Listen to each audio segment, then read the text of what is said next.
Ang lalaking ito ay naghihintay sa pag-uwi ng anak niya mula sa paaralan. Kahit na puno ng pagmamahal ang mukha niya sa kanyang anak, makakapatay siya pagkaraan ng 3 oras. Dagdag na order. Si Huang Jixing ay dating direktor ng isang kumpanya sa Taiwan, ngunit siya ay pinagmumura ng kanyang mga kasamahan sa harap ng maraming tao, para hindi na magkaroon ng gulo. Nginitian niya lang sila ng magalang. Ganito pala ang mukha niya. Ganito siya araw-araw na nakangiti. Nilalapatan niya ng halik ang sapatos ng mga taong nasa itaas. Aba! Unti-unti nga siyang naging direktor dahil dyan. Kahit pinagtatawanan siya ng mga kasamahan niyang nasa mataas na posisyon. Tunay nga si Huang Jixing tulad ng sinabi ni Ginoong Lu. Ganoon pa rin ang hitsura niya, isang nagpapanggap na mabait, at saka sinasadyang pinapang-inis pa. Mr. Lu, kung hindi ka kontento sa akin, pwedeng magreklamo ka sa akin. Isang suntok ni Chairman Lu ang tumama sa salamin ni Huang Jixing. Ngunit tahimik na lang na pinulot ni Huang Jixing ang salamin niya. Ang emosyon niya ay nananatiling nakakapangilabot na kalmado. Ngunit hindi alam ni Chairman Lu ng mga oras na iyon. Para kay Huang Jixing, patay na ito. Makalipas ang 3 oras, nag-isang pumunta sa banyo si Chairman Lu. Ngunit may nagtakip ng ulo niya, at nalunod hanggang sa mamatay sa Cogata. Pagkatapos, parang walang nangyari kay Huang Jixing. Nagpatawag ng board meeting, at nagmungkahi ng pagtatayo ng isang chemical plant sa Lianan Town. Napakasobrang laki ng puhunan nito. Noong una ay ayaw nilang lahat, pero nakita nila ang bakanteng upuan ni Chairman Lu, at ang malamig at mapanupil na tingin ni Huang Jixing. Kaya ang mga direktor na may bait ay napilitang sumang-ayon. Ang tunay na matapang ay tulad ni Huang Jixing, kalmado pero desidido sa pagpatay. Pero ang hindi alam ng mga tao sa kumpanya, si Huang Jixing ay ang pinakamalaking leader ng gang. Sa Treasure Island, ang pinuno ng Tianhaimen, si Anle. Samantala, habang papalit ang leader ng kalabang grupo na Wu Humeng, sinamantala niya ang pagkakataon. Pinagbantaan niya ang mga ito na makipagtulungan sa kanya sa paggawa ng kemikal. Ngunit ayaw sumama ng dating leader sa masasamang gawain. Wu Meng, huwag mong gawing kapatid ang iba. Kung gayon, medyo nakakalungkot iyon. Sino ka ba? Umalis ka na. Pasensya na. Ibaba mo ang baril. Ibaba mo ang baril.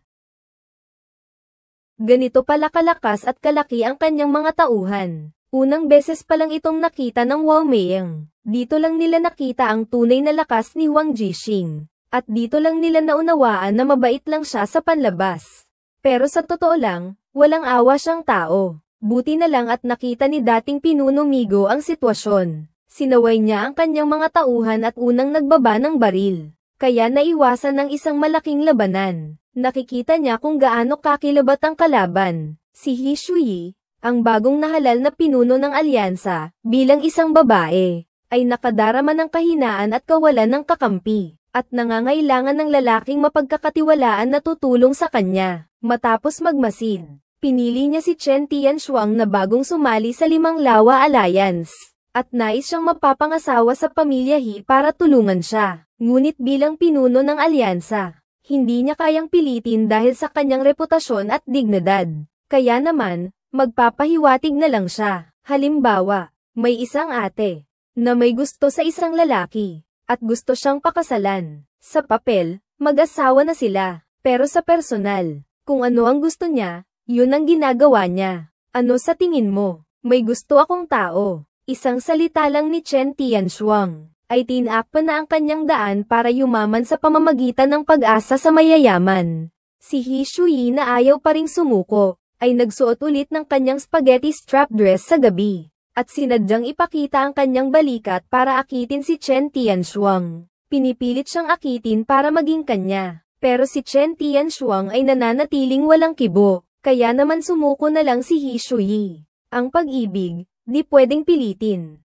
Nirerespeto ko ang iyong desisyon. Nang makita ni Huang Jixing na nabigo si He Shuyi, agad siyang nakipag-ugnayan kay Chen Tianshuang. Nakita rin niya na ang batang ito ay matalino at mapagkakatiwalaan. Gusto niyang mapagawa ito sa kanya sa Lianan, para masiguradong matatapos ang pagtatayo ng pabrika. Pero sabi ni Chen Tianshuang, Malaki ang polusyon kapag natapos na ang pabrika. Kaya tiyak na magkakagulo ang mga tao sa paligid. Mas mabuting palay-patlipatin na lang silang lahat. Palay-patlipatin. Basta't sapat ang bayad sa paglilipat, agad-agad kitang aayusan ng maayos. Mahilig ka ba sa mga biro? Seryoso ako. Tingnan mo si Chen Tianshuang. Ang hustisya niya ay parang pulis. Hindi lang hindi nainis si Huang Jixing, kundi humanga pa nga sa kanya. Pagkatapos ay dinala niya si Chen Tianshuang sa sarili niyang kumpanya. Si Chen Tianshuang na matagal ng miyembro ng isang maliit na grupo. Sa wakas, nakita ko na ang karangyan ng pinakamalaking grupo. Pati ang mga receptionist ay magaganda at matikas. Nakakamangha ang kanilang mahahabang, tuwid na mga binti. Hindi mapigilan ni Chen Tianshuang ang kanyang tuwa. Tunay ngang nakakaintindi sa akin si Jixing. Bahala na, nandito na rin naman ako. Agad na inayos ni Nana kay Chen Tianshuang ang paliguan ng rosas. Pagkatapos maligo ng maayos, kumuha ulit siya ng essential oil at tinuyo sa likod. Sinimulan na siyang bigyan ng malumanay na serbisyo. Ginoo Chen, aakyatin ko na po kayo. Nahaharap sa napakasarap na serbisyo. Kunwari ay lubos na nasisiyahan si Chen Tianshuang. Ang totoo ay para mapapanatag ang kalaban. Nang isipin ni Nana na nakatulog na siya, pumunta siya ng palihim sa opisina ni Huang Jixing, at nagsimulang maghanap ng mga sekretong dokumento tungkol sa pagawaan ng kemikal. Dahil sa tunay na pagkakakilanlan ni Chen Tianshuang, ay isang impormante na ipinadala ng mainland sa Taiwan. Matagal na niyang alam na ang pagtatayo ni Huang Jixing ng pagawaan ng kemikal, ay para makalusot ng mga sekreto ng bansa. Kaya ngayon ay kailangan niyang humanap ng paraan para masira ang plano nito. Ngunit hindi niya alam na ang bawat galaw ni Chen Tianshuang ay naitala na ng isang maliit na kamera. Pagkalabas lang ni Chen Tianshuang, pinalibutan na siya ni Huang Jixing kasama ang mga armadong tauhan. Handa na siyang patayin doon mismo. Huwag kayong magmadali. Tingnan natin kung sino ang mas mabilis, ang mga tauhan mo o ang baril ko. Sa tingin ko, malapit na itong sumabog. Sige. Sige.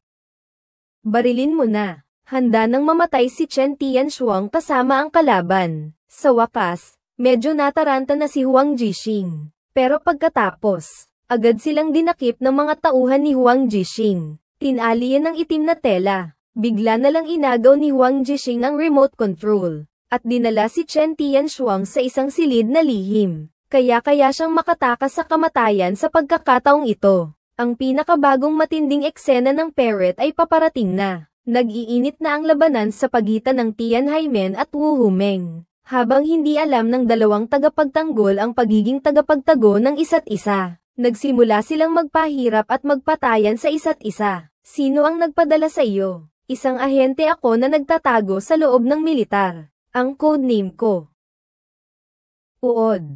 Ang pagiging palabigkas ni Chen Tianshuang, pagpapala ba o sumpa, at sino naman ang kinakampihan ni Huang Jixing. Ang mga twist sa asterisk Parrot asterisk ay nakakagulat, mas lalo kang maaaliw habang pinapanood mo. Mga minamahal kong mga kaibigan, panoorin na ninyo ang buong palabas.